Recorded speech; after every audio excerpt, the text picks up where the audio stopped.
a good conversation, right? I didn't grow up in a household where my parents sat me at the table and taught me about American history. This is all research that I individually did because, you know, my parents weren't American, right? Just to be frank, right? So the news that they were watching was from their island country. But I decided to do my history because that to research history, which is, as far as I consider my history, right? To understand where, you know, where did Black people, what actually did Black people go through, right? And how did we get to where we are today? So those are my few kind words. I would love for you to stay and just enjoy all the knowledge and seep in the knowledge from our esteemed panelists. We also have our band Wayne, who's gonna sing the Negro anthem for us, right? Short and sweet, and then we're gonna get started on the panel. Again, thank you for coming, and we're gonna hear something really good from our panelists. Thank you.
Our moderator.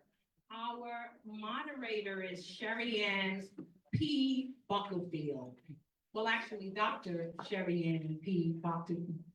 Butterfield. She is a nationally recognized scholar, teacher, and thought leader who has dedicated her career to exploring race, ethnicity, immigration, and diversity in higher education. A sought-after facilitator on managing diversity within complex institutions, she is deeply committed to leveraging diversity to foster social mobility and strengthening community partnership. Throughout her tenure at Rutgers Newark, she has held numerous academic and administrative positions, working to advance the university public mission as an anchor institution. She earned her BA in sociology from Yale and her MA and PhD in sociology from the University of Michigan. She researched, her research delves into the intersection of race, ethnicity, class, gender, with a particular focus on Afro-Caribbean immigrants, really, and their children, in metropolitan areas such as Newark, New Jersey, and London. Beyond her scholarly contributions, she has held prestigious fellowships and leadership roles, including visiting academic fellowship at Oxford University, and an American Council on Education fellowship at New York University. Her wealth of experience and insight make her an ideal moderator for tonight's discussion. We are excited to welcome Dr. Butterfield and to hear her insight as she guides us through this important conversation. Please join me by giving a warm welcome to Ms. Sherry Ann.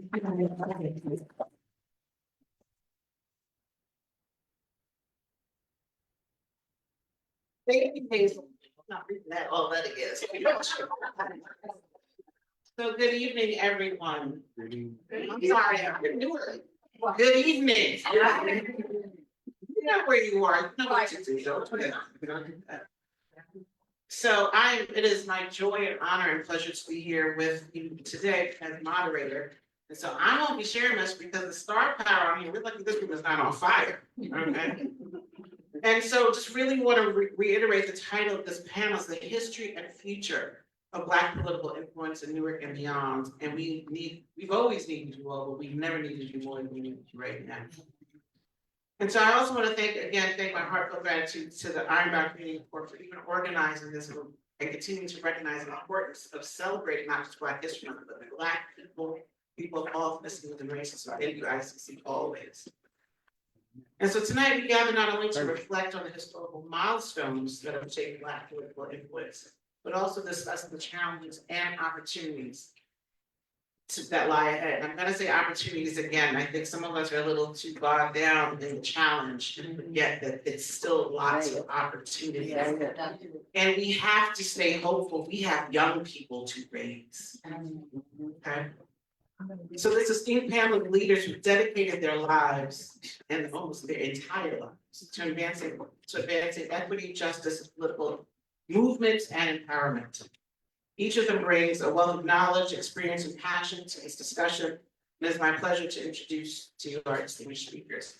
Now, I'm going to read their bios because I also believe in giving flowers while people are still in. We should not wait until the end.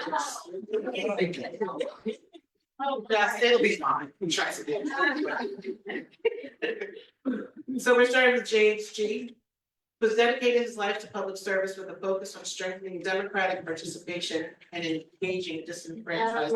Moderator, can we ask them to all come on in? We got lots of seats up here. Please. Seriously, come on in and gather. There's seats in the front. I know people always wait front. I'm sorry. Up here.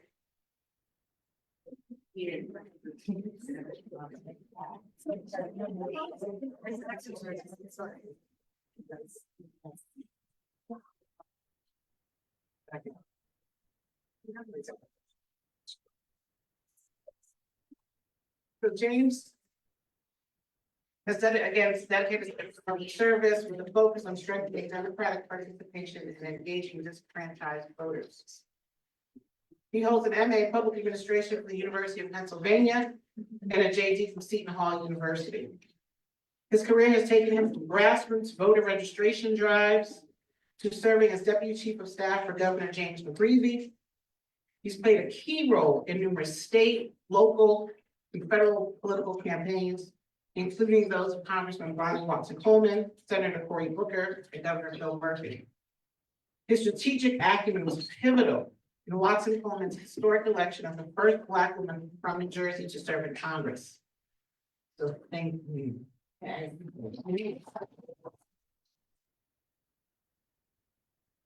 His expertise in political strategy, voter engagement, and advocacy makes him an invaluable voice in our discussion tonight. Thank you for being here, Judith. And I'm moving on to Shavar Jeffries. Welcome, Shavar. Who's a nationally recognized civil rights attorney, education advocate, and community leader.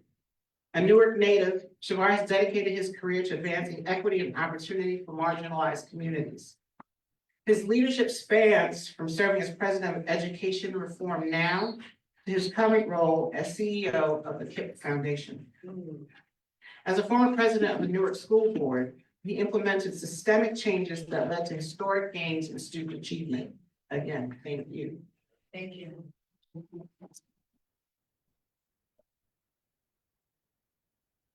As Assistant Attorney General of New Jersey, he spearheaded reforms that significantly reduced juvenile recidivism. And throughout his career, Shavar has fought for racial and educational justice, ensuring that every child and family has the resources to thrive. It's not just about surviving, it's about thriving. We are honored to have him join this critical conversation. Right.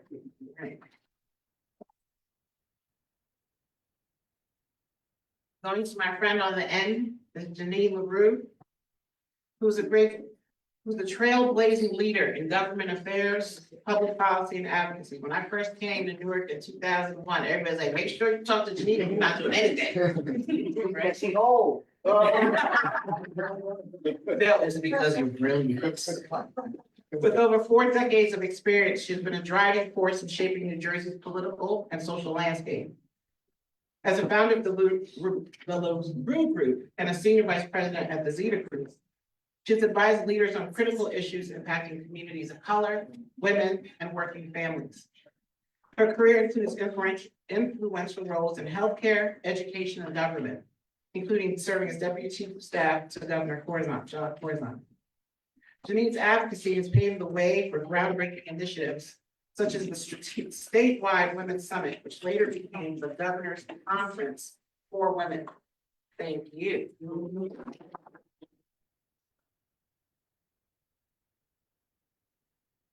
So her unwavering commitment to equity and representation makes her a vital contributor to tonight's discussion. So thank you again, Janine.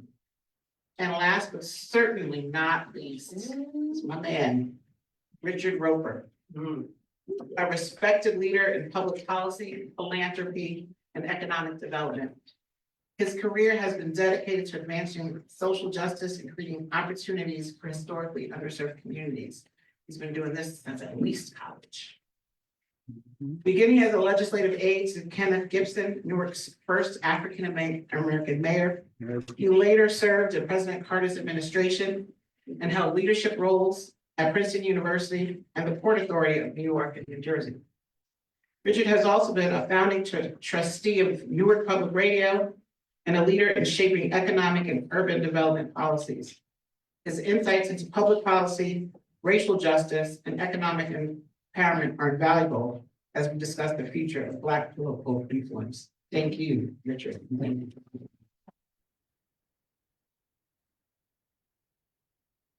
So just one note, whereas not being rude, he has another obligation, but he made time to be here tonight. So when he steps out, we're gonna keep on moving, but I just want to don't think he's being rude because he's not. And so first question is turning to Richard. Richard, you and Bob Holmes recently co-edited a book, A Mayor for All the People, Kenneth Gibson's Newark. What is your perspective of Gibson as Newark's first Black mayor, which was a historic moment, of course, but how did his leadership shape the city's political landscape?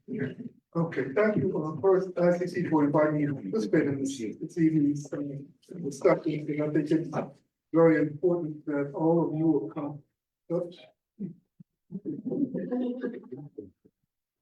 All of Newark comes together at times like this to celebrate who we are and what we have achieved. I am perhaps, I think for certain, I am the oldest person on this panel. And you know, older people tend to ramble.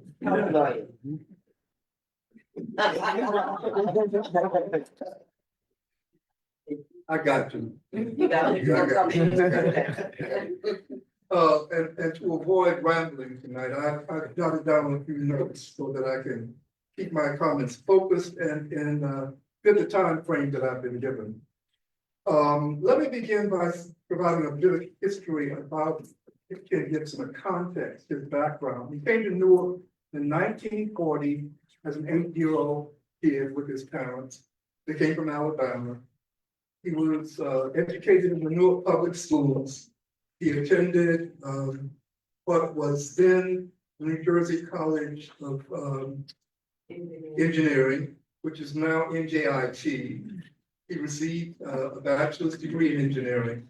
His first job after graduating from NJIT was as a staff member for the New Jersey Highway Department. He followed that up by working for the Newark Housing Authority, and prior to be running for office, he served as the City of Newark's Engineering Department's Chief Structural Engineer. He was a professional. In 1966, Gibson stepped forward. He was one of the few people willing to step forward from the Black community to run for mayor of the city of Newark. He competed against Hugh Adonisio, who was at that time a congressman.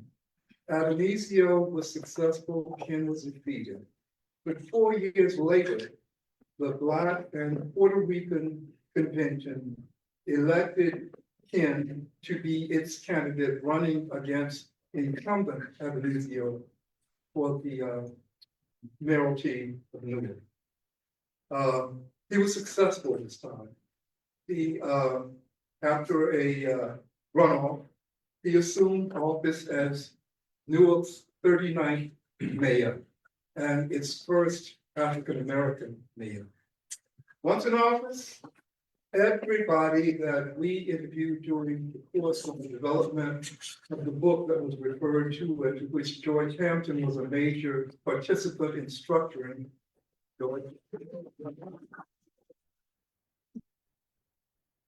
All of the individuals said that Gibson was a slow and deliberate decision maker. He described himself as a Z personality on a scale of A to Z. He was the end of that spectrum. He said he was cautious by nature, maybe slow, but certainly persistent. He was not the typical politician. He was laid back, calm, and some would say phlegmatic, which is to say he was stoic and he wasn't very humorous. I tend to disagree with that. He could be quite humorous, quite frankly. He assumed office 2 years after Carl Stokes was elected mayor of Cleveland, Ohio, and Richard Hatter was elected mayor of Gary, Indiana. Both of whom won their elections on November the 7th in 1967 and assumed office in 1968. They were the first Blacks elected to lead major U.S. Cities with populations in excess of 100,000 people.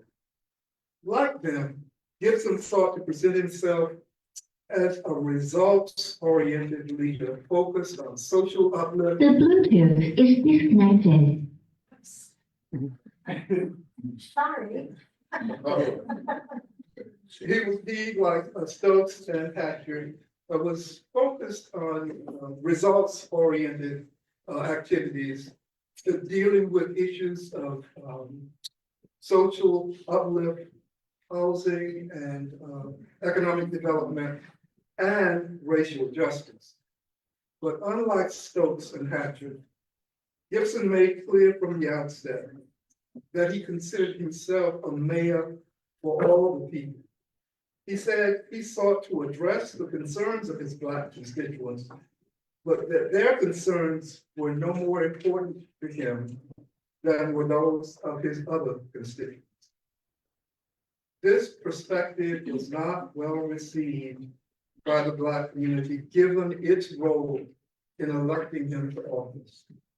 Black power may have been a prominent aspect of American politics at that time, but Gibson, however, made clear it would not have a high profile in his administration.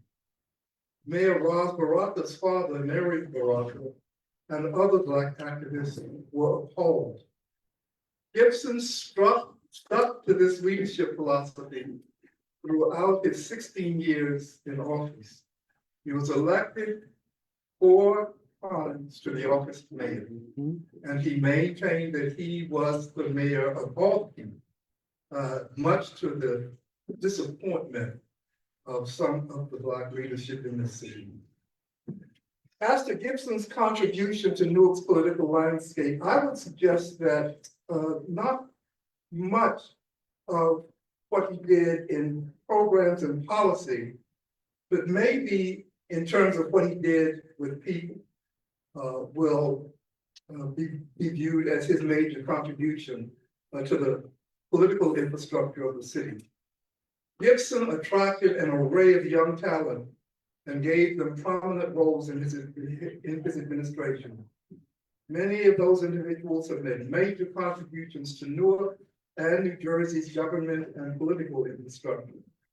People like Junius Williams, the city's historian, Larry Hand, the president and founder of POP, People's Organization for Progress, Vicki Donaldson, a major actor in public education, Jerry Harris, the former chair of the Black Issues Convention, Robert Holmes, prominent lawyer and activist in housing development arena, Doug Morgan, the once director of the Newark Housing, the Newark Welfare Department, Dave Dennison, one of the leading members of the Model Cities Corporation, and Sheila Oliver, New Jersey's first Black lieutenant governor, to name but just a few. Gibson's tenure in office may be remembered for the introduction of these folks and others like them to government service than for any other major contribution. His was a trailblazing performance, one that will go down in history, both for positive and for negative aspects of his leadership. That's fine.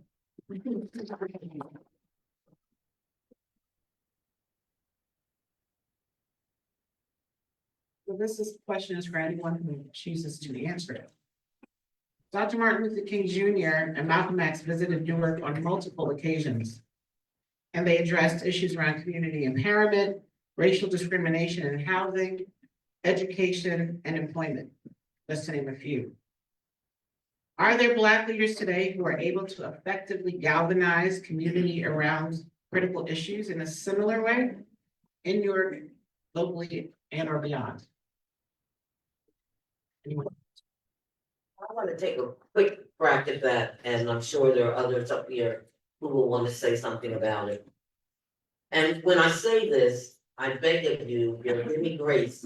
I'm not here promoting any gubernatorial candidate, okay? I'd like to just speak facts. So whoever you're choosing to support for governor, you're choosing. But I've had an opportunity to actually be engaged with some of the Friday town hall meetings that Mayor Baraka has been holding that have gathered anywhere between 200 and 500 people talking about issues.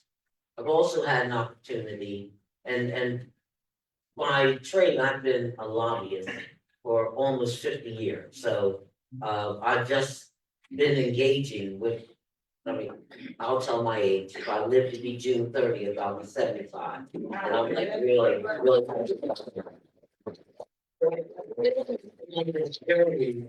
for a long time. Started in my mid-20s on this journey, and just happened to know a lot of politicians. And in the debates, one of the things that I have noted, you know, when President Obama ran for president, everybody kept saying, you know, Black man can't run, and then running against Hillary Clinton, and it turned out Hillary Clinton was really running against him. He won, and then he won again. I have been amazed, no matter where it is, whether it's in the suburbs, whether it's all the way down in Cumberland and Salem counties, whether it's in the city of Newark. I've seen Mayor Baraka talk about issues, and this message has resonated with a lot of people, some of whom are actually a part of campaigns for other candidates. And I thought it was really, and that laughter is what I did at the first debate. I mean, I cracked up because he's on the stage with all of these candidates. And I know every last one of them very up close.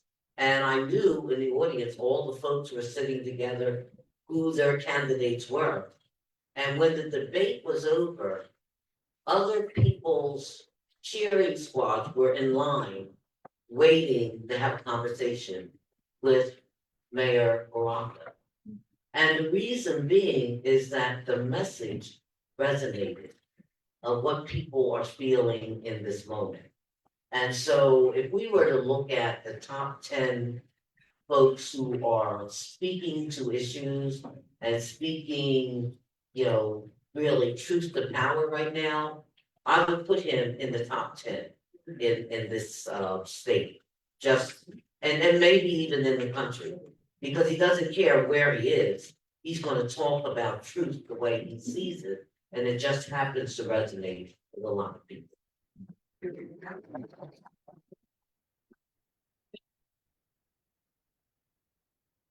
Say that on what Janine said, because I think for our community to get to the kind of sustainable change that we all want, I think each person has to look in the mirror and say, I'm the leader that I want.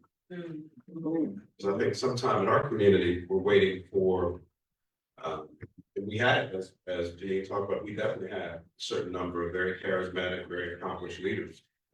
For us to get to sustainable change, each person has to look in the mirror and say, I'm the leader that can create change in my community, for my community. In every domain, it could be schools, it could be economic empowerment. Last time you put your own dollars in a Black-owned business. It could be education. Last time you mentored a baby, mentored a young person. You name something. When was the last time that you put your time, your energy, your hands into development in our community? Because oftentimes people sit back and wait for some leader to do things that they could potentially do or help catalyze on their own. And so I do think oftentimes we had this waiting for someone mindset. And then even when you find someone who can really be extraordinary, then we put all that on some individuals.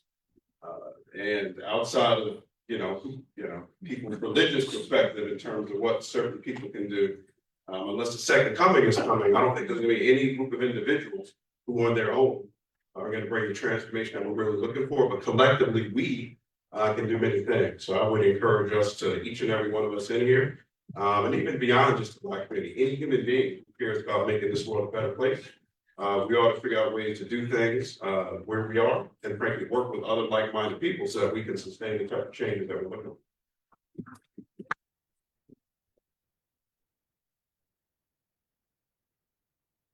For a moment. Education has been a critical issue for for the Black community in Newark and everywhere since the dawn of time for us. As someone who has run for office and is heavily involved in education reform, what role do you see the education system playing in fostering the next generation of Black political leaders? Some of that you were giving us some of the things we need to do. But also, how can schools better prepare young people to take on leadership roles?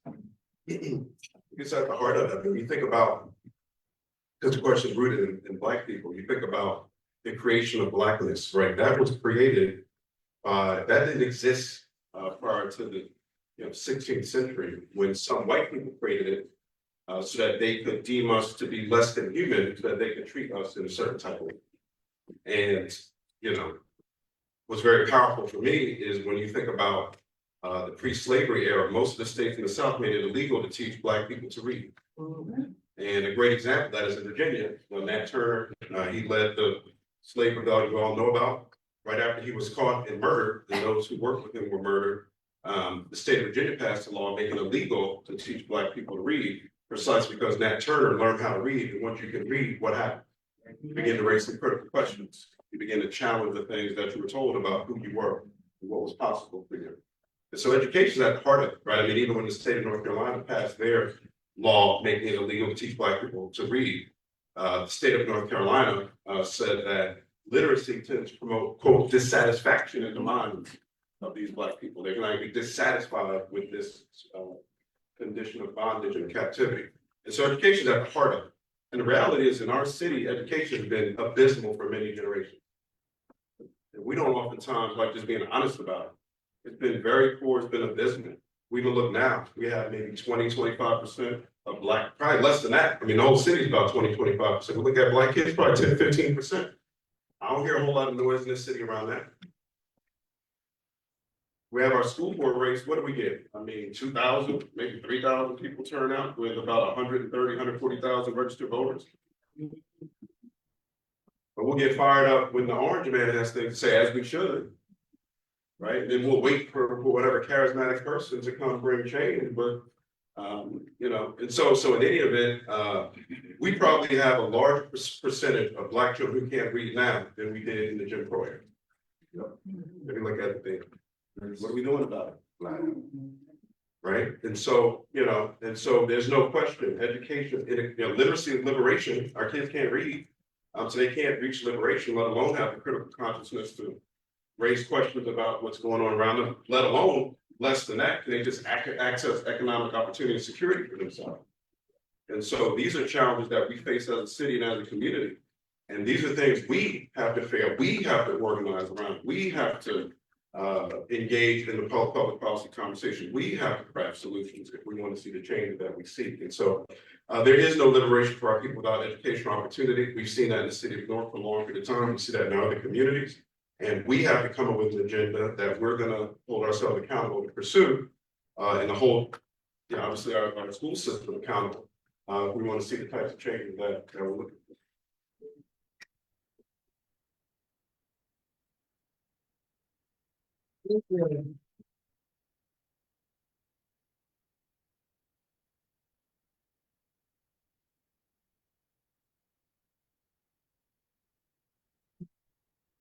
So I also wanted to, so Janine, this question is directed to you, but it also trails off of what Jamar was just talking about.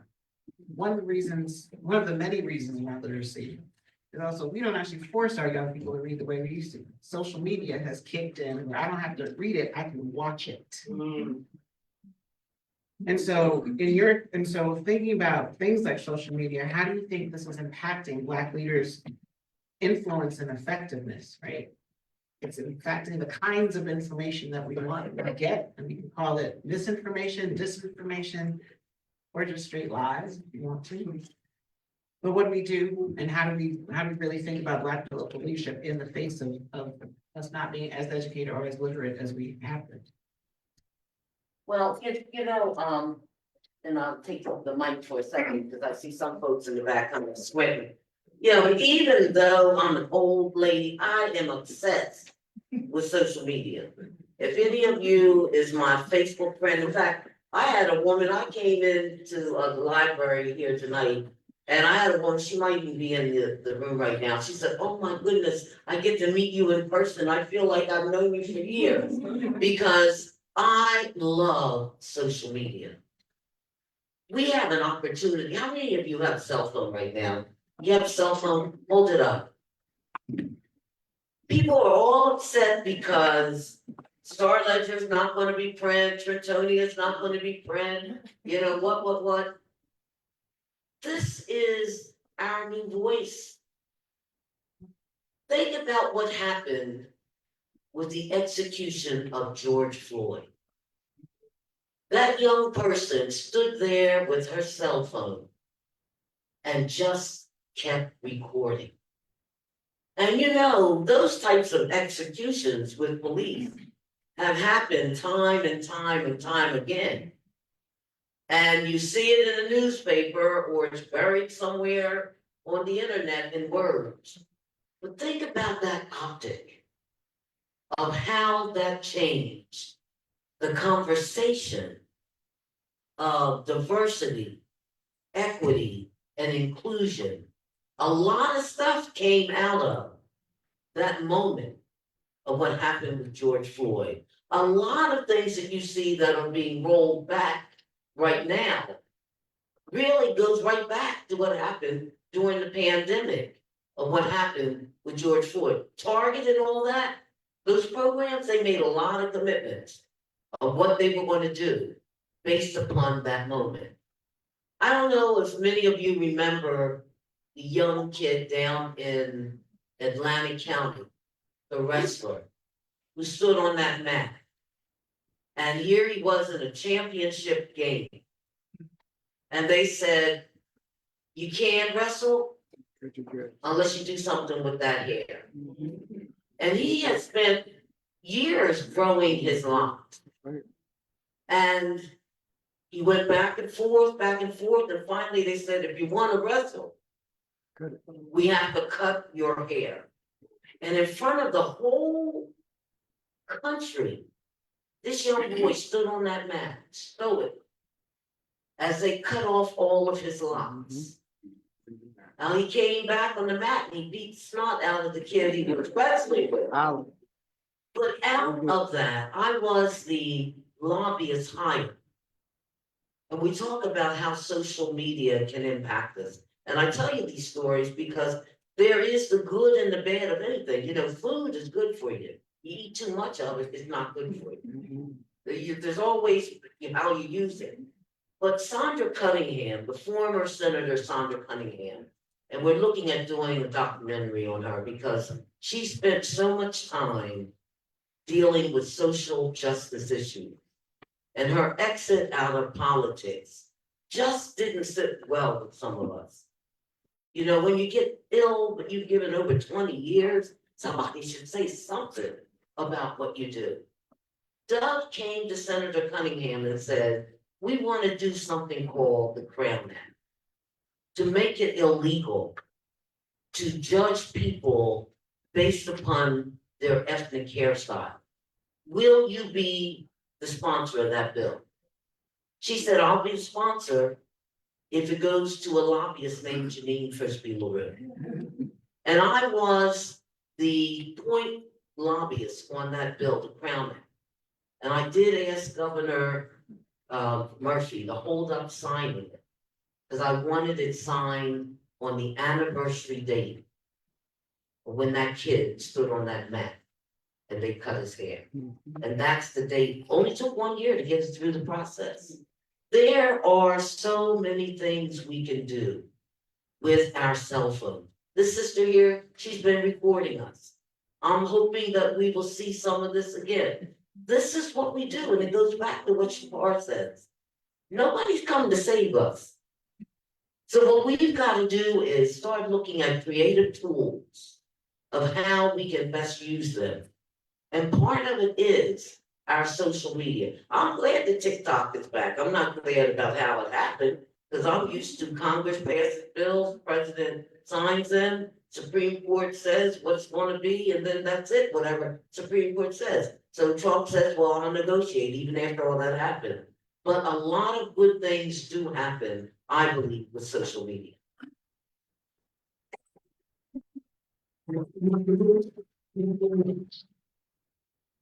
I call my name.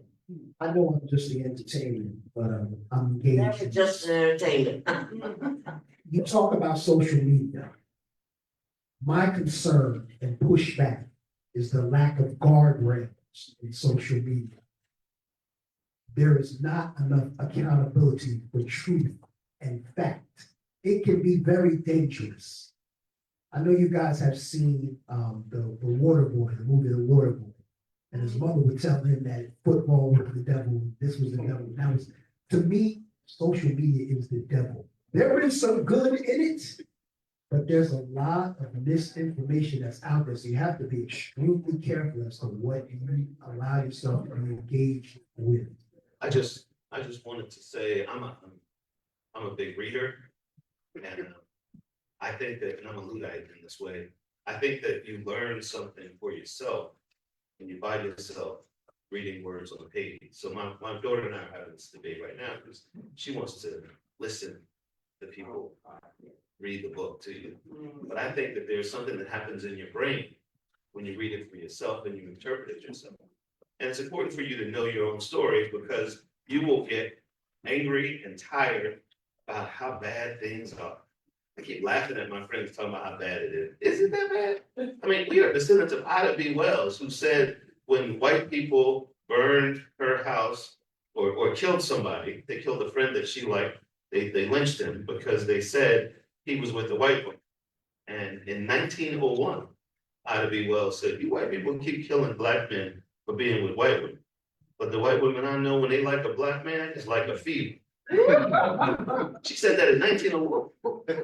They were so insulted by it. They burned her house. She happened to be in New York at a conference. She never could go back to her house.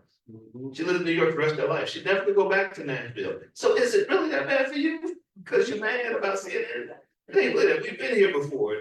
Sister Janine talked about the young man getting his braids cut and having the dilemma. Do I fight this fight at the state championship, or do I cut my beloved locks? There was a guy, I encourage you all to read it. It's called Days of Grace. He went to high school with my father, a tennis pro named Arthur Ashe. He won all the tennis matches and got to go to the US Open, which happened to be held at a racist, no black allowed center. And Jesse Jackson came to visit him and said, hey man, you shouldn't play because this is an all white place. He said, man, forget you. I done fought to get here. You only get invited here if you're a good tennis player. Do I go play? Or do I fight for my people? We've been here before. The same thing that young man had to deal with, Arthur Ashe dealt with. The only reason I know it, anybody tell me, is because in my room I read Days of Grace. Right? We got to figure out what our history is. I thought, in my mind forever, I thought Toby Sanders, you know Toby Sanders? I don't know if you guys know, so he's a big 6'2", dark-skinned brother, beautiful skin, bald, looked like he could rip your head off. That was my vision in my mind. That was my vision of what Nat Turner was like. So I read the book and found out Nat Turner was the result of white rape on the plantation. And he could speak Arabic because his mother never wanted to forget she was from Africa. And she kept her Arabic and she kept a piece of clothing because in Africa she was royalty. And she kept a piece of clothing in her mouth. People thought she was dipping stuff, but it was just a piece of the clothing that they ripped from her when they put her into these nasty rags as a slave. She wanted to remember that she was royalty, so she had kente cloth in her mouth. But she taught him Arabic, so he would read the Arabic Bible. And then his white father taught him to read the Bible, and he started to know the connections. And we all talk about Nat Turner as a radical leader, but the people on the plantation did not like Nat Turner. Because he would perform for the slave masters and their friends by reading. There's a book called The Narratives of Nat Turner. I suggest you read it, it's really good. But in it, a slave says, I never liked them until he picked up the knife. When they were going to get white folk, they didn't expect, they were about to kill Nat Turner. And when Nat Turner grabbed the knife, they said, oh, you with us. Right? So like my vision of Nat Turner was totally different until I read the book. We have got to, I don't know what the social media issue is, but we've got to get our kids to enjoy reading, not just want to read. It's as if it is the roadmap. You start to know where we came from, so you can see where we're going. And if you read as much Black history as I read, you know white folks should leave us alone. Because our history is good. We always come back. We had a president. If I could just say one quick thing to that, and James is absolutely right. And as a former English teacher, I totally agree with you. I'm all about book. But one of the things, going back to the brother here about, what social media is the devil and everything, we have got to also understand books, the types of books that James is talking about right now. When I taught high school English, it was in the 70s, and all the books were in the library. They're banning these books that he's talking about now. So let's not fool ourselves. Our kids aren't going to find them in the library anymore. Most of them have been put on a censored list. But it is going to take the parents and families spending that time that he's talking about, that he spends with his kids. That's the only way it's going to happen now. Because most of these books are not in the school libraries anymore. They're not. And I might add, if you don't mind, that I agree with the brother who raised his concern about how social media can be both positive and negative. But I think it's critically important that we understand that's the reality we confront now. Social media is there and it's going to be used. It will be used effectively by some, it will be used poorly by others.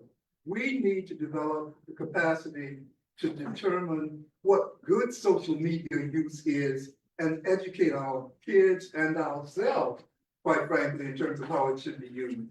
And also be prepared to critique it when it becomes obvious that it needs to be critiqued. But we got to deal with it. It's not going away. Absolutely, one of the reasons why literacy is so important is because it teaches you critical thinking. Yeah. And so I can read a bunch of stuff, but I need to be taught about how to decipher, Yeah. how to interpret what I'm reading. And when you miss that, that's why we have a lot of people missing. It's a really important thing, because you can see things, and you know if it doesn't feel right in your soul, let me look it up. And so how much more of that do we need to do? I'm gonna shift a little bit, because I want to make sure that James, you have your question ready. You've worked with a variety of leaders at various levels, as I did in your intro, governors, senators, congresspeople. How do Black leaders effectively address the dismantling of DEI policies and affirmative action? Now, one, we need to be thinking about being able to help people understand that it is not a Black people policy. There's so much I want to say, believe that right there. And two, be able to secure support from the other side of the political aisle to embrace and implement such policies. Before he answers, I'm sorry, I was double booked. Thank y'all, thank y'all.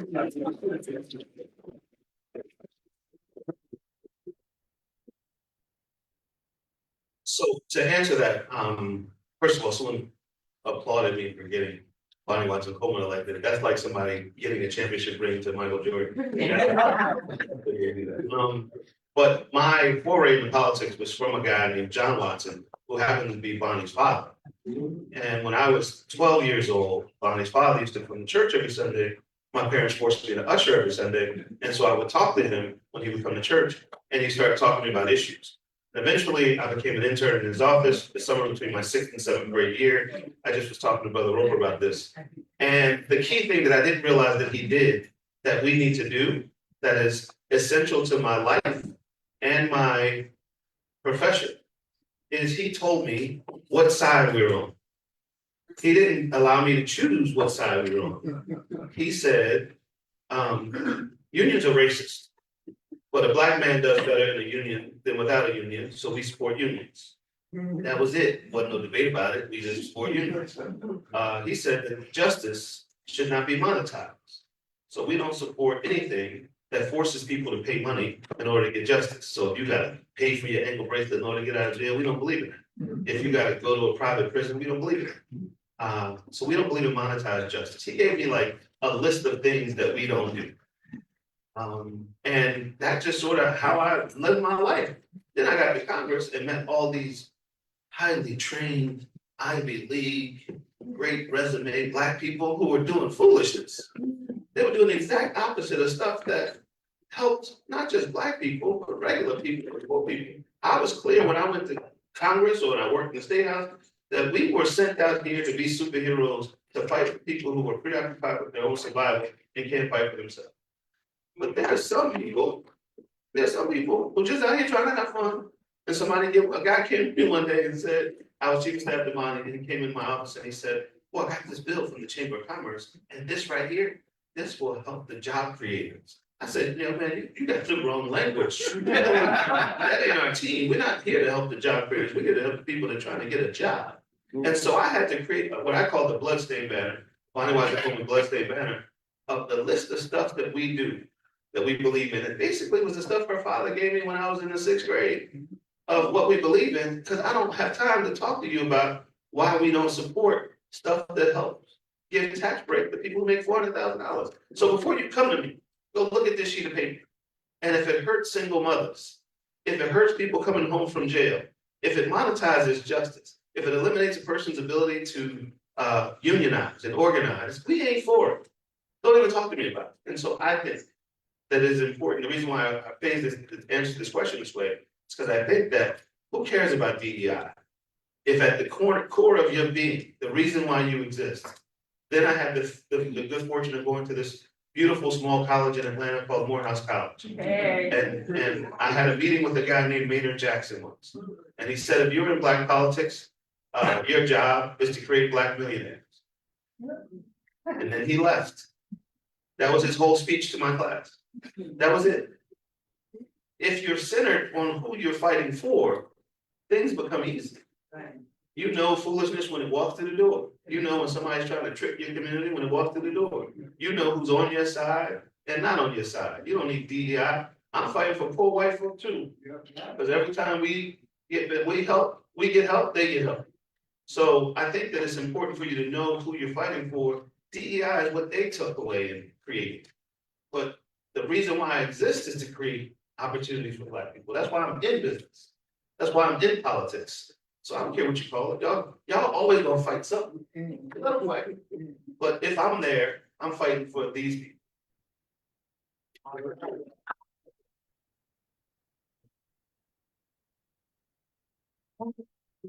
You're not done yet, go back.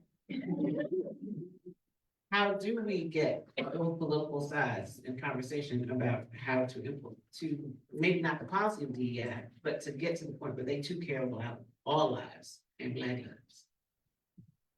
So you have to understand that another good book for you to read is there's a guy named Eddie Glaude. He has a new book out called We Are the Leaders We've Been Waiting For. And in that book, Eddie talks about it, and all his books actually, the last 3 books, Eddie has been talking about the big lie. And the big lie is, it's a very small part of his book about James Baldwin, but the big lie is that there cannot be a multiracial, multi-ethnic, multi-religion democracy. Like there are people who are adamantly against that notion. And there are people who believe that that's possible. I believe it's happening regardless of what what our enemies try to stop. I hate to be the book nerd, but I read this book called Differ We Must. It's a really good book. The premise of the book is that Lincoln came to free the slaves after years of interactions that caused him to come to that. But in it, he is wrestling with, if the Black people are on plantations, I don't know where they're gonna be. Like he wouldn't free the slaves because he couldn't imagine us.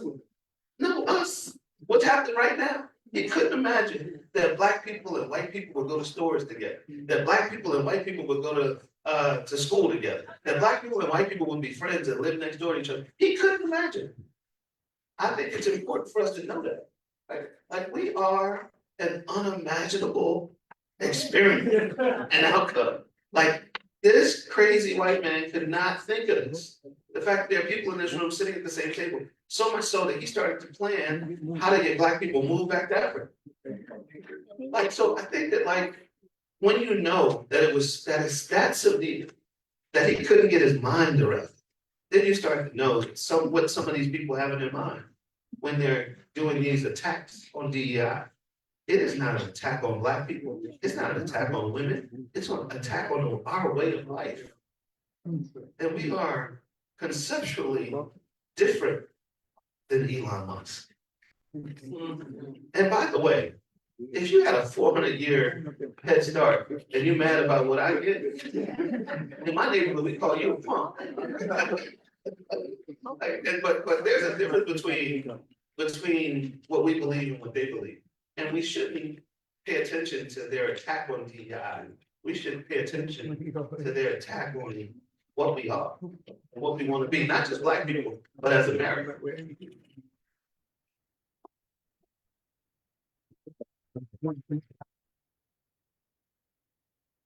Thank you, James. And then the way you just explained it, it leads actually into our other question.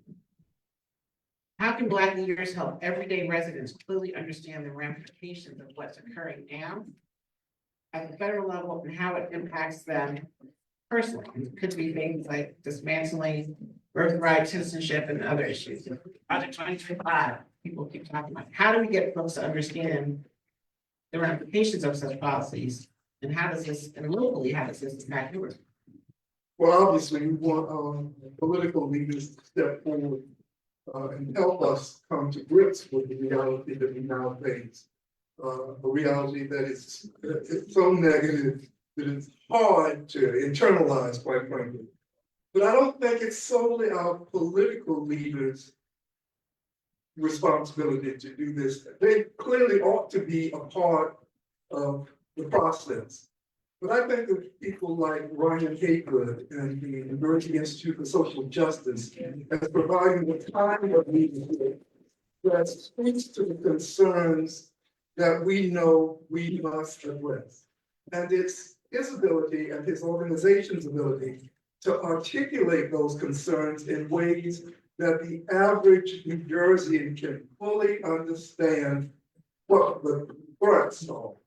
He and his team have been able to establish the connections with the community-based organizations across the state required to move us forward. I agree with the fact that we can't look to individuals to lead us out of the desert, if you will. But I don't think there has ever been a movement that didn't have leaders involved in getting that movement off the ground and out into the world where it really matters. So I think politicians ought to be encouraged to speak up and speak out. They cannot allow the opposition, those who oppose us, to have the floor on a constant, a continuing basis. We've got to get them more, to engage more courageously with the threats we encounter.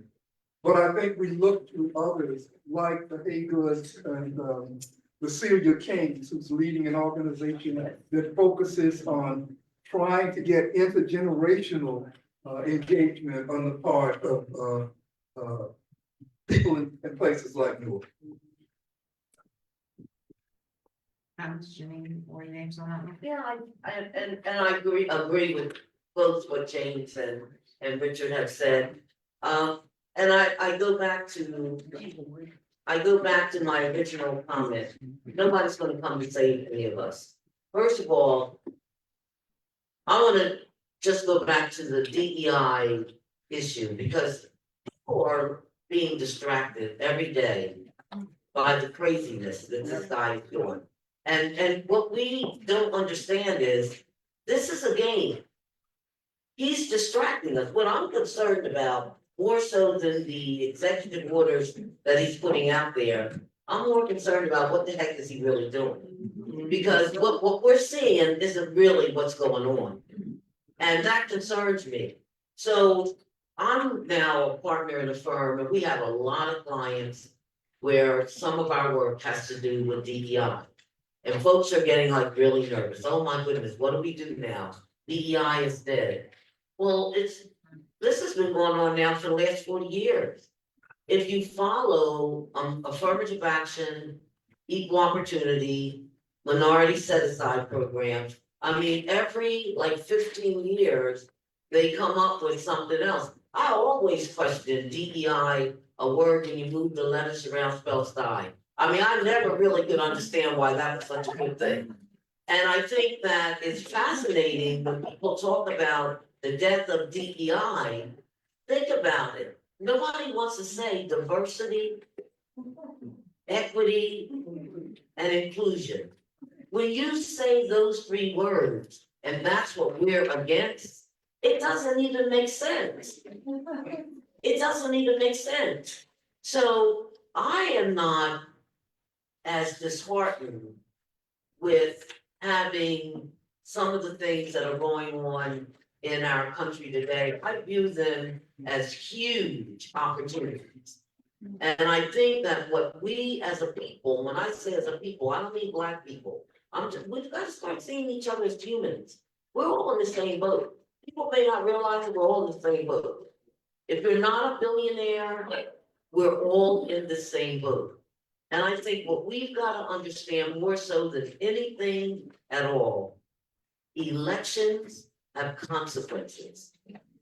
I cannot understand for the life of me, how many people are going to put it in a 900-page report of what they are going to do to you, called Project 2025, and we still let this guy get into the White House. How does that happen? And now we're looking at, who would have ever thought Robert F. Kennedy would be the Secretary of Health? How does that happen? Elections have consequences. So I think right now, what I'm focused on the gubernatorial election. Number one, states have got to stay solid with, there's gotta be check and balance, we need a Democratic governor, whoever it's gonna be. We need a Democratic assembly to stay intact, and we will have a Senate, and then we need to look at next year, the midterm. All across this country, we've gotta figure out how we get the message out there so that we get Congress back. At least Congress back. That's where I'm putting my energies right now. Great job, great job. I think it's fair to say that, I agree with all of what Janine just said, and especially the point that it appears that this guy who's occupying the White House at present is throwing everything he can think of that might appeal to his base against the wall to see what will stick. But the real agenda, the things that they really care about, not those items, but the things that they care about are not getting the kind of public attention that needs to be gotten. Because those are the things ultimately that will really hurt us. Not only hurt Black people, but will hurt Americans in general. I just think it's important for us to acknowledge that, like, a lot of people, basically, what Trump is saying is that he is using us to fire up his base, That's correct. right?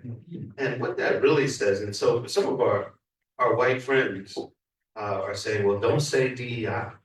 If you couch it in a different way, maybe we can get you money. I mean, there's actual Fortune 500 firms who are changing what they do. Because to me, white America is always positioning themselves to solve for their racist cousin. Like, they're always trying to do something so that you don't stir them up too much. And I think the only way that you really confront that is to confront. Like, they're saying no DEI, what do we say? One of the things I love about your mayor is that in his normal, and in full disclosure, I'm the chair of this campaign, but in his normal sort of dialogue about what New Jersey needs, he says we need diversity and inclusion because there's not enough white men to bring our economy back. That there's a huge amount of people who are outside of the economy who happen not to look like Donald Trump. And the only way that we get our economy to take off is to get them into the economy. And so we need DEI. He says that in white audiences and Black audiences, in Cumberland County, in Newark, in Trenton, and in, Bergen County. And so I think that we need a message. Those of us who love equality and justice in a real America, we need, what is it that we're gonna say? Because when we get our hands on properly marketing something, it becomes what's cool. I mean, every time we come up with a word, eventually they take it. So we ought to figure out what it is that we can market to make it good for us, They took woke. Like, they talk about woke more than we talk about this. We've got to figure out how we weaponize what we really believe in. Last thing is that everyone remembers that there was a difference between what you got if you got caught with powder cocaine versus it was great marketing. People were like, you know what they should fix? You talk to a guy that was drunk on the street, he'd be like, you know what they should fix? That powder cocaine versus, like, we marketed that issue so well. We gotta figure out how we market that. They're trying to take food from babies in schools. They're trying to change SNAP so that you don't give a kid school lunch. Because some of us know that when kids don't get a school lunch, that's their first meal of the day, because they didn't get one at home and they won't get home when they go back. We gotta make that argument so real that people are ashamed to make it. Right. Because they're trying to make DEI, make us so ashamed of DEI that we won't talk about it.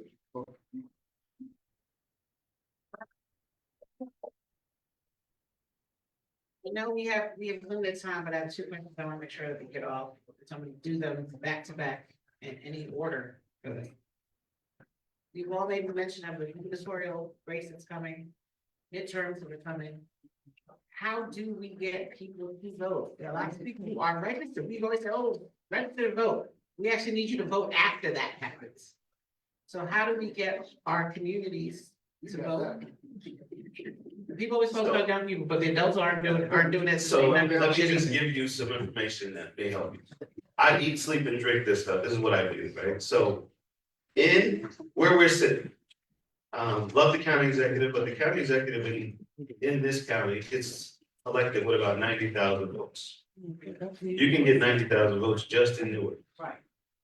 We never do, but you could just get 90,000 votes in Newark. There is an active about 60,000 people who vote in Newark. But they never vote at the same time. So if there's a mayor's race, about 18,000 of y'all come out. If there's a governor's race, about 27,000, and 14 of those are different people that voted in the mayor's race. If we all voted at the same time, you'd probably get the 67,000 votes. If the mayor of this city walks away out of Newark, I'm not talking about West Orange, I'm not talking about anywhere else in that city. If he walks away from Newark with 45,000 votes, he is your next governor. And I don't think enough people are saying that. Because it's easier for us to get 45,000 votes out of Newark than it is to get out of, Monmouth County or anywhere else. And so it's important for us to figure out, and also every time in my town, I'm not gonna talk about Newark, I'm tell you about Trenton. In Trenton, whenever somebody wanna get votes, hey, we'll run to the projects and try to get them people out. Job having, home owning, college degree folk that don't show up on election day. It ain't about, matter of fact, there's a section, West 6, down next to Junior 3. It's not a rich area, just above a bad area. They outvote Hilltonian. Our rich area. They outvote them every time. So where do you suspect? So when Bonnie Watson-Coleman was running the first time we went to the project, people were like, love Bonnie Watson-Coleman. There were 433 people in that project, 22 people voted on a consistent basis. And we sent, this is a very good story, I'm gonna tell you real quick. We sent college students there to go to the door to make sure the people who were registered were the people who were behind the door. And nobody would open the door. Because even though the college students were black, they weren't Donnelly Holmes black. They didn't know who they were. They were like, you cop, I don't know who you are, I ain't opening the door. There's a woman in Trenton, she's about 280, 6'2". She has an orange mohawk. They call her Big Baby. I hired Big Baby because I knew when people saw Big Baby, they know that you ain't the cops. Big Baby walked Donnelly Holmes when Bonnie Watson-Coleman was running the first time. And normally Donnelly Holmes puts out 22 people to vote. That year with Big Baby's crew, 322 people voted in that place. It took an hour. The people there. You can't bring in college students, white folk. You got to get the people there to actually get folk to vote, and they got to know why they vote. So everybody loves Bonnie, but they ain't never vote for it. So I like seeing her on TV. I know her. She come and bring turkeys, but we had to do the actual work. Somebody in here has a relationship with a street, a senior home, project where you can make people vote in a way that somebody else can't. We all need to get to that point. And one of the reasons that we struggle is because there is don't tell nobody, don't tell the white folk that are in here, but there is a problem between black middle class folk. I'm sorry, I'm gonna tell you how you can, I'll tell you how I tell everybody. There's a problem between good times and the hustle. But we need us all in order to win this thing. And the time you spend being in your Huxtable circle, and you being in your good time circle, means that 4 years from now, your children will suffer. We gotta get Huxtables and the good time folk together. We used to live together because we had no other choice. Now y'all live in Montclair. But we need Newark. We need Newark to vote. And we gotta figure that out because it's that important. And it's that easy. Like if you get 90,000 votes in Newark, you control the whole county. And there's a lot of politicians who just want what they need to win. They don't care if you vote. I need 7,500 to win. We get 7,500, I don't care about all y'all voting, just enough that I get back in. The idea is that we need everybody voting because it has other implications. If you get enough in Newark, you can't make that up. South Jersey, look at where, I want you to go home and Google a map of Phil Murphy's win. When I saw Phil Murphy and how he won, he almost lost. Some people laughed, were making fun of me because I was smiling when he almost lost. They said, "You don't like, that's supposed to be your man, why are you smiling?" I said, because Phil Murphy won like a black man would win. He lost everywhere where there are just white people. And the only place he won is where there's black people and white people. I think we could do that. And I told Rod, hey, I think we could do that. So it's really important that we get people out to vote and then we break down the barriers within our own communities. You need the Jack and Jillers, and you need, the hood. Period. You need the drill team and the draft. How do you do that? Well, I wanna chime in on that, because I know just a little bit about politics as well. Back in the 70s, I was actually in South Jersey, the Camden County, I was the first woman, the youngest person, and the first person of color to ever be elected in my town. And I stayed in politics for almost 2 decades. And one of the things that I never, ever wanted was for any of my kids to get involved as an elected official, because it was tough being on the ballot and always in the public. That wish didn't come true. My son is a county commissioner, and his wife, my daughter-in-law, is a councilwoman in the city of Trenton. And one of the things that we are nervous about with this upcoming gubernatorial election, and I had a conversation with James about this down in DC. How many of you in here are registered to vote? Now, I'm not gonna ask the other question because you might not even know. We have a lot of folks who are registered to vote. And they don't know because a lot of times our folks believe in the city of Newark, I think we still have a nonpartisan election. Right. So you have a nonpartisan election, it doesn't matter whether you're a Democrat or Republican, you can vote for a mayor. And then a lot of the folks in our urban areas, I live in Trenton. A lot of the folks in our urban area, they vote in November because that's when elections are. If you're gonna vote in June in a primary for a gubernatorial candidate of your choice, you've got to declare yourself as one party or another. And if you think you're going in there to vote for a Democratic candidate, but you're declared independent or you haven't declared a party, it doesn't work that way. And that's what I'm nervous about. We're finding in Trenton with my son is in a partisan seat, used to be called freeholder, now they're commissioner. So he finds out in June who's not registered as a Democrat. Luckily, he's never had to run in a competitive race. He's never had anyone running against him. My daughter-in-law, she's in a nonpartisan election.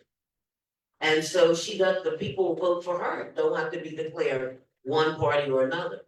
That's something that we've got to be concerned about in June. People have got to be registered Democrat if they want to vote for a Democratic candidate for governor. They've got to be registered Republican if they're going to vote in June for a Republican candidate for governor.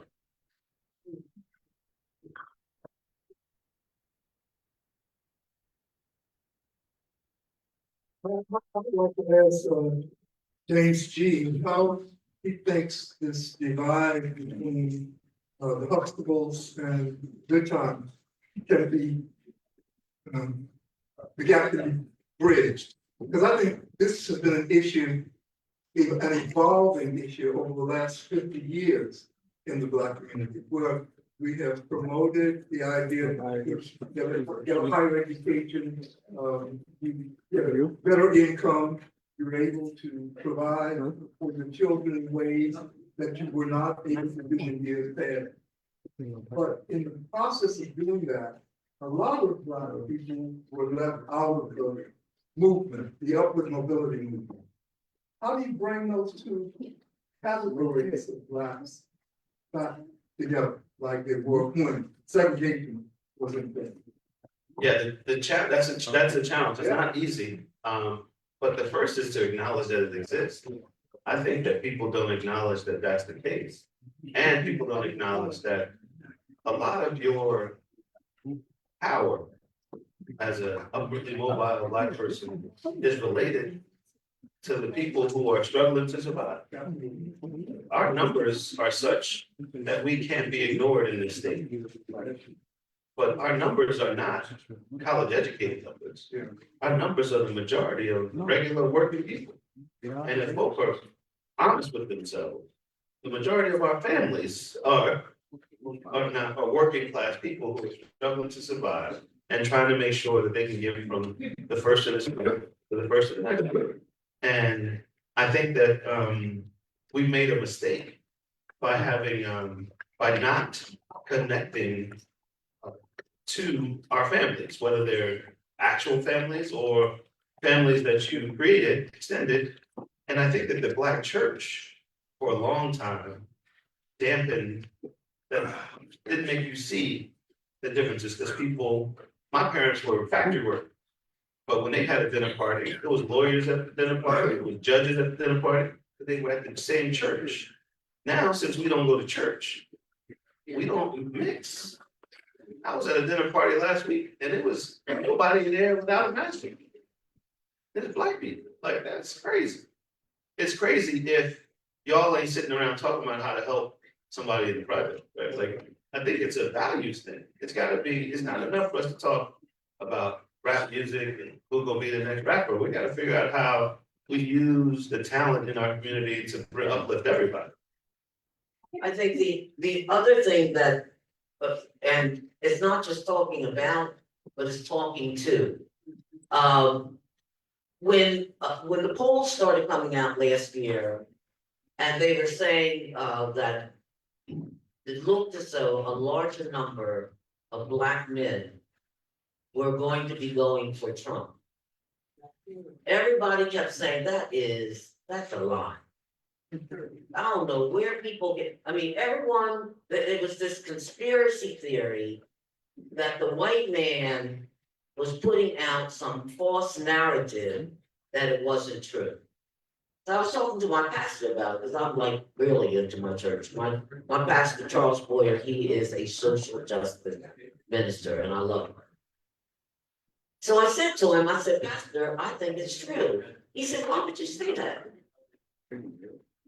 I go to my barber every 2 weeks. Now my barber shop is in the hood. James knows, 2nd Street.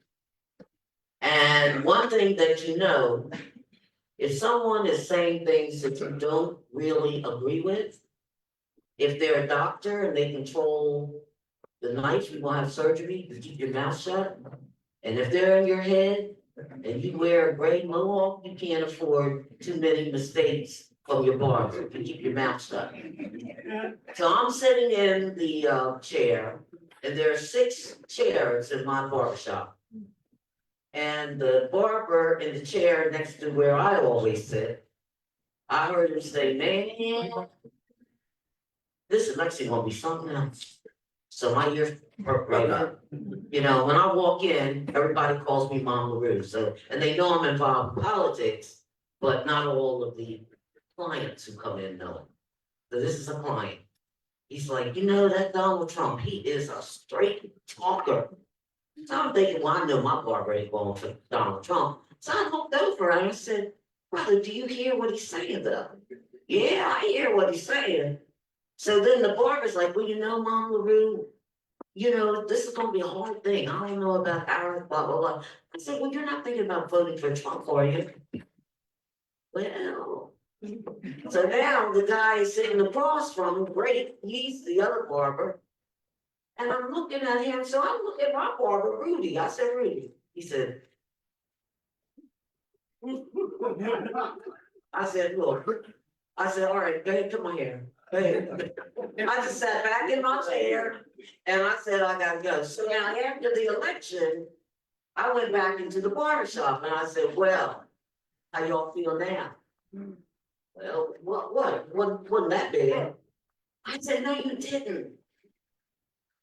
I am telling you, we have got to start talking to real people. We really do, and what James is saying is absolutely correct. The Democrat Party, as far as I'm concerned, has become a party of middle-class people. And that's why, one of the reasons we got Donald Trump in the White House. We've got to start talking to real people so that they understand that elections have consequences.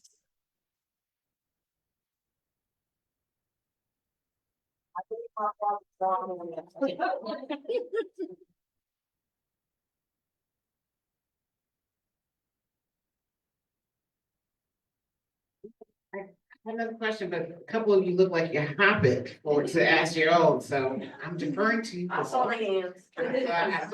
Oh. All right. So we know how we can ask a question. Keep it on the shorter side of the asking the question, all right? Good, all right, start right here in front. I appreciate your, hey, good morning, everyone. My name is Jacqueline Vickers. I am a Jersey girl all the way, born and raised here. I've been fortunate to travel across different continents by way of the Army. Because I come from a family of a single parent. My father died, left us nothing, and she raised 4 girls.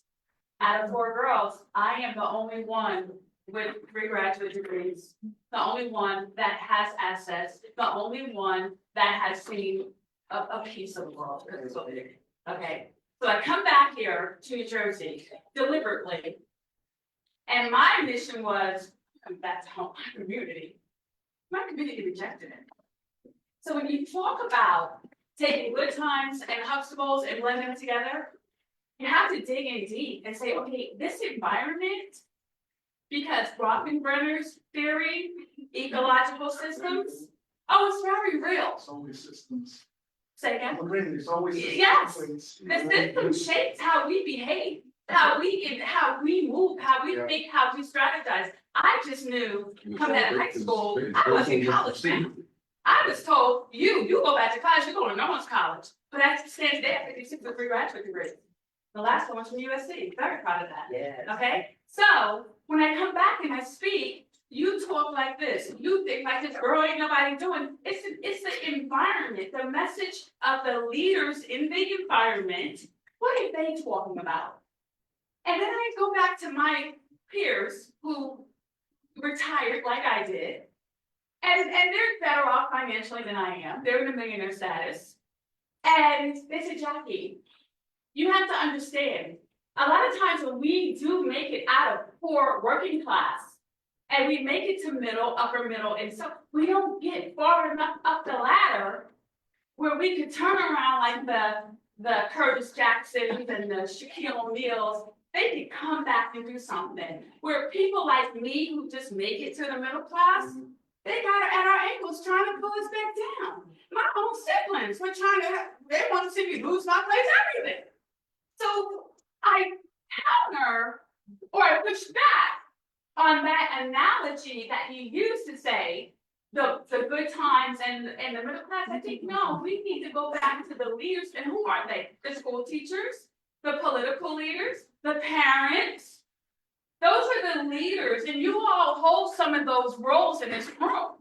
So when the gentleman said, the young man that left, when he said, let's look in the mirror and say, how can we be our own leader? Yeah, look in that mirror. But first identify if you are a leader. Everybody's not a leader. So tell yourself the truth first, and then say, what am I? Then am I a worker? Because how many people? I'm so Okay, sorry, I'm because we have a line of questions Okay. actually. Very simple, we need 60,000.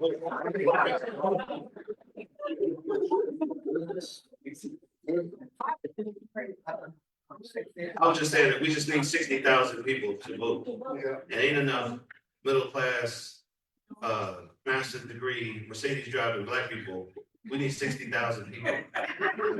So you gotta organize the hood, like you gotta, it ain't just enough of us. So I agree, it's on both, the problem is on both ends. The Huxtables don't like good time don't like Huxtable, but y'all, we are intrinsically linked. And when you're driving down the street, y'all all the same. Coalition building is the only way it's gonna work for us. Taking the sister at the wall, in the blue. Hi, good evening. My name is Lisa Mars. I am an employee here at Newark Public Library. I was born and raised here in Newark. I have a two-part question. Do you think it's too late to try to get the Huxtables and the Good Times to kind of unite together? That's number one. Number two, why did it have to take this at this time and space and place for us to come to that realization that is what needs to be done? No, it's not too late, but let me tell you one of the things that I have found in life is that it is to the advantage of some to divide and conquer. And what happens many times is that once we have made it, we do have a tendency to look down on those of our cousins who have not made it. In my family was really, really, really different. I mean, my mom was a preacher and my dad was the head deacon in the church, both of them factory workers. Mom only had a 6th grade education, daddy had an 8th grade education. Mom was an ordained minister, ordained. Out of our family, we have doctors, we have lawyers, siblings, lobbyists. We've all made a lot of money in our lives. But our parents taught us that we are our brother's keeper. We really all of my family believes that. And if those of us who wear the St. John's and drive the Lexus and all that would understand that at the end of the day, we are no different than our family members who can't even afford an automobile. And guess what? I'll tell you something, sister. The stuff that's coming down out of 1600 Pennsylvania Avenue right now, we got a whole lot of people who over the last 10, 15 years have been living from paycheck to paycheck with good jobs. And a lot of those jobs are gonna go away in the next 18 months, seriously. And they're gonna find out real quick that we're all in the same boat. That's why it takes this, because it's to the advantage of some folks to make people think that they are better than other people. But at the end of the day, we are all the same. Thank you.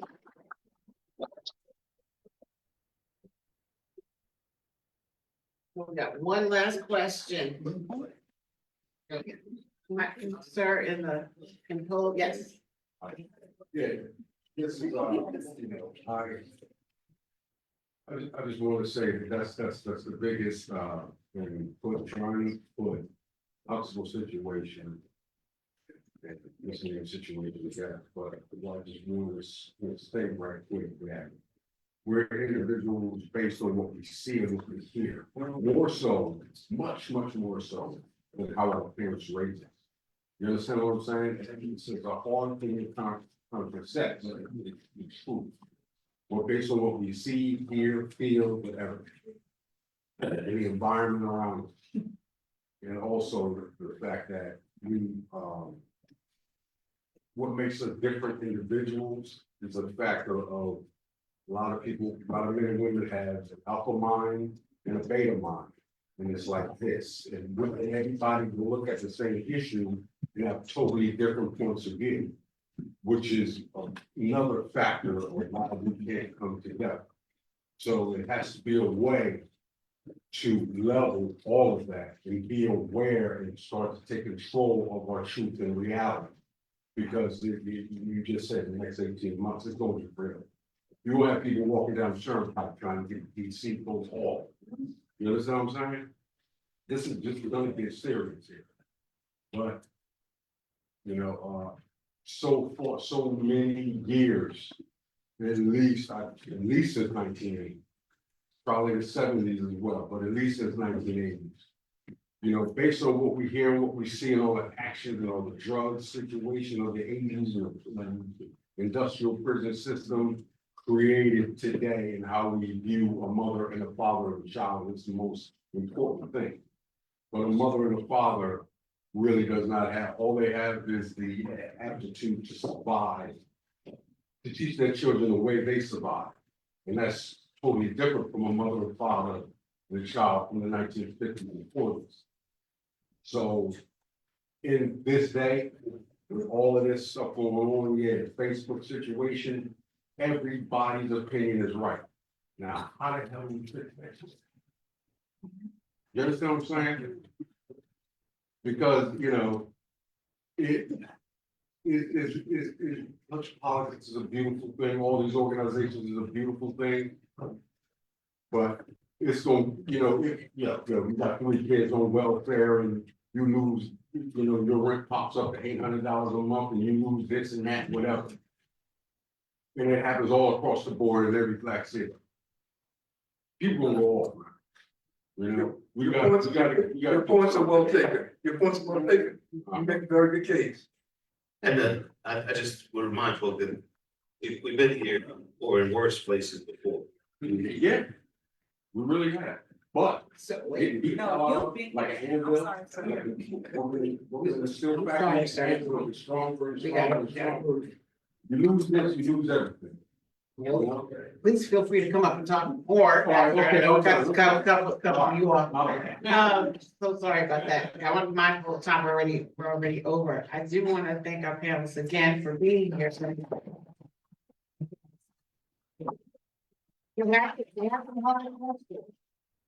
Any last comments before we? I would like to say one last thing. One of the things the brother said that I just want to leave with you. And it's true that it looks like everybody is right. But I say to my kids, and they're not kids anymore, they're 55, 57 years old, but I say to them, even a broken clock is right twice a day. And sometimes, you know, we were laughing about the my team won the Super Bowl, yes. You know.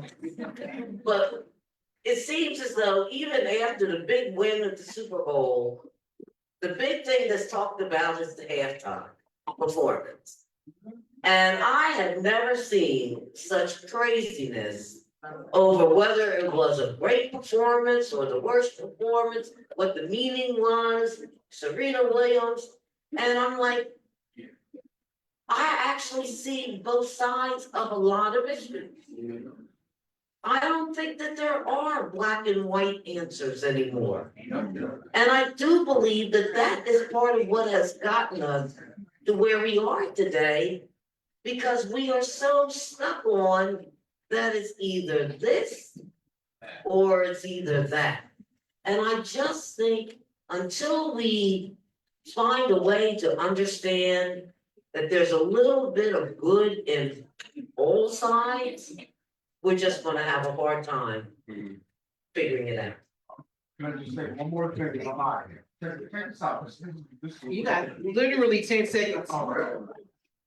We all go to work, no matter where you work at in your life. And we do If you're gonna use McDonald's, then let's go to 10 seconds. Right? You never seen a garbage can overflow, you never seen this. You everything was going to the bathroom, all of this. Everything is beautiful. Right? But when we go home, we go off. All the light and this, garbage can overflow and everything. They got it so we all work with one mind when we go to work. You understand what I'm saying? But when we get home, you know, their structure all the way up to the top is 100%. You don't even know. Everybody in that facility is working with one mind. They don't even know.